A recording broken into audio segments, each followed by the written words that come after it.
Well, hello there. How is everyone? I hope you're all well on this fabulous midweek hump. That's it. It's Wednesday already. This week is flying. Absolutely flying. And so much has already happened this week, hasn't it? It's been a bit of a mad one. And I'm not sure if it's going to continue in that vein or we're going to see some things kind of start to slow down now. This is video 1 of 2. Well, not 2 yet. There'll be another one later. Anyway, let's get straight into the meat and potatoes. As someone reached out to me very kindly, they sent me a link to a video, and the link to that video is in the description of this video, and that is Chaos Sector. And I just want to, before you go over and watch that, because I'm obviously more important, and even though I would definitely say just go and check it out if you're interested in the case, I'm more important. So it's basically going over, it's done in quite a cool format, and it kind of plays out how the investigation should have gone, and I suppose questioning whether that is how it went, because when we look at the documentation in the Idaho 4 case, it doesn't seem to have gone that way, and it questions some of the things that was even raised from the victims' parents, for instance, and it brings back into question certain things that we know happened that there was never really any answer to. And I think there's still some questions in the Idaho 4 case that are real red flags that have never really been brought to a conclusion. And when you pair that question with what happened, case in point, the conversation where you see the comment regarding, I told them everything and I'm going to get you, pair that with 2 hours later, 4 victims, things like that are a huge red flag. And one of the other things was the fact that Jack DeCure was called multiple times by both Kaylee and Maddie on the evening with which this happened. And this video again challenges that. But this is what my take is on this. So look, we have a situation where we have Bryan Kohberger, who has indeed been arrested, charged, awaiting trial for this crime. We have evidence that would seem to say that he was involved. We have people challenging said evidence, and we have some very compelling evidence that supports the PCA. Gray Hughes, I covered this yesterday, and Gray Hughes done a fantastic video that shows the travelling, the route of this vehicle, and even that raises some questions. Obviously, that video does not prove that that was Bryan Kohberger's car. It doesn't. And we know that Ann Taylor has challenged that car, saying that that was basically wrongfully stated that was Bryan's. So they're saying that isn't Bryan's car. You think it's Bryan's car. And look, it could be argued that someone made a valid point yesterday, and they're talking about cameras. There's cameras everywhere. There's cameras absolutely everywhere. You can't do anything nowadays. So why wasn't the Elantra picked up on cameras closer to Bryan Kohberger's home, where he resided? It was almost like there was enough kind of space between his home and the very first camera that picked his car up that we know of, that throws in some doubt. It's not like, is there not a camera outside his actual apartment complex overlooking his car park, and you've got an image of him being seen walking at that time, getting out of his building into the car. You know, we have a lot of videos. We have a lot of videos being, or the perception that there's a lot of videos, but we don't have any videos that show Bryan. Now, there's cameras all over the UK.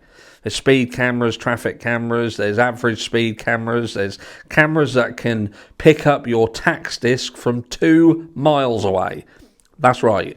Originally used for anti-terrorism reasons back in with the IRA and stuff like that. So these cameras have been around for a long time, but we haven't got a camera that is able to clearly pick up an image of Bryan Kohberger on this night. And again, I've always said, innocent until proven guilty, and Bryan is entitled to the presumption of innocence until he's proven guilty. Am I not wrong? Or am I not right? Yeah, am I not right that we must presume he is innocent until he is proven otherwise? And with the presumption of innocence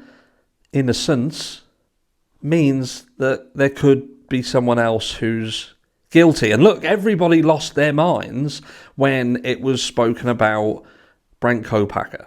Bryan Kohberger, the guy who just happened to live a stone throw away from Bryan Kohberger, who had indeed gone into this spiral, apparently threatened to kill his own roommates, and sadly lost his life via SWAT.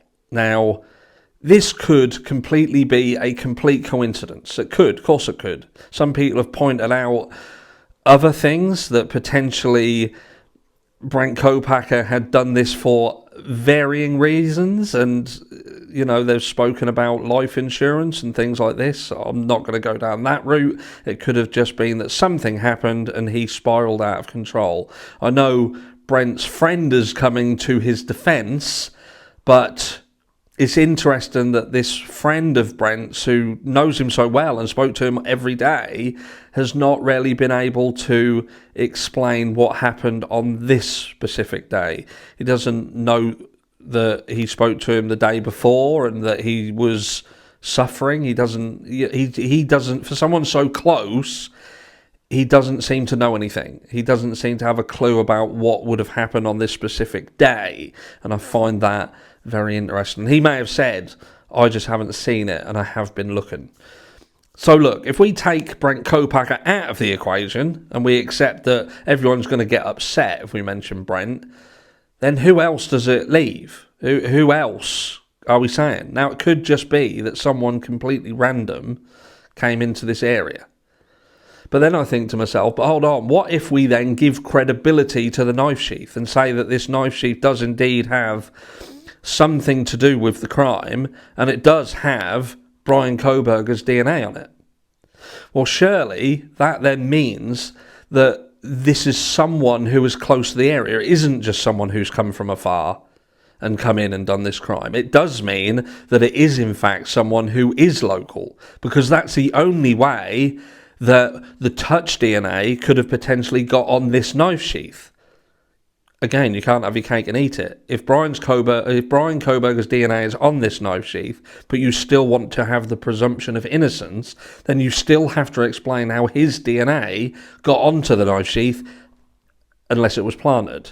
And if you want to do away with that, but you still have to explain that his DNA is on there and how did it get on there, we have on our side got the fact that it is touch DNA, and touch DNA can be transferred to an object simply through touch. If I touch an object, they touch an object, that object goes somewhere else. This is how things can get transferred around. I know it does start to become convoluted, but the reality is for the presumption of innocence to exist, there has to be another explanation.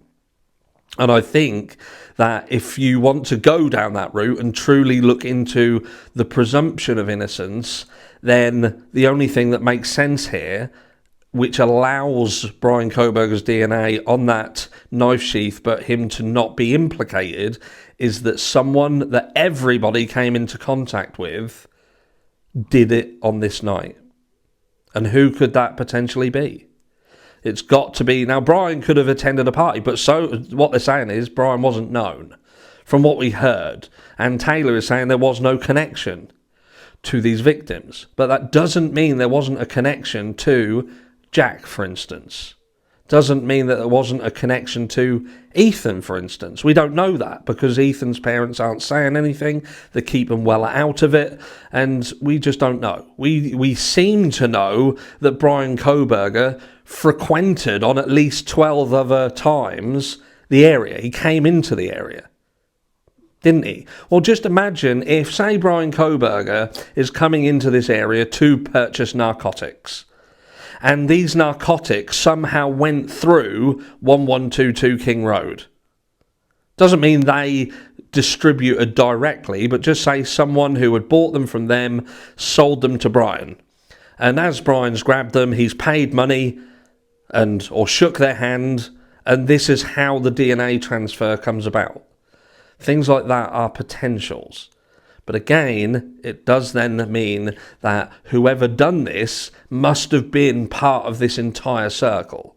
So it does bring back into the mix about the potential link with narcotics. It brings the potential things into question, what chaos this chaos sector brings up in their video. And that is that there are still people in the immediate vicinity of this crime who perhaps, if Bryan is innocent, then they perhaps need to be looked at a lot deeper.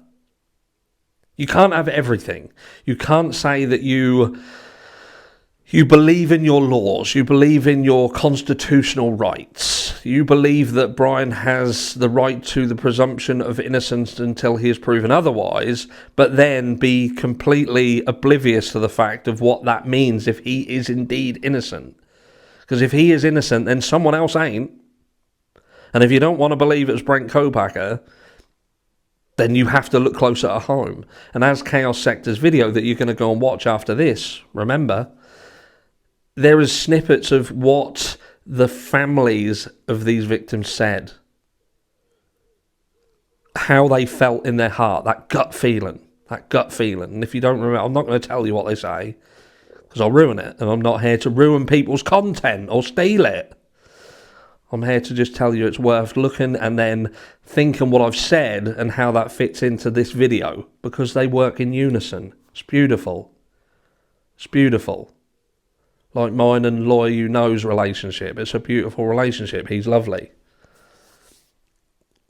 But like I say, the presumption of innocence comes with the presumption of someone else being guilty. Let me know what you think. Or has that horse well and truly fucked off into the sunset and you are 100% sure Bryan? Now this video of Grey Hughes has come out and it's kind of going along with the PCA, and we've got this white car and all these eureka moments are coming up.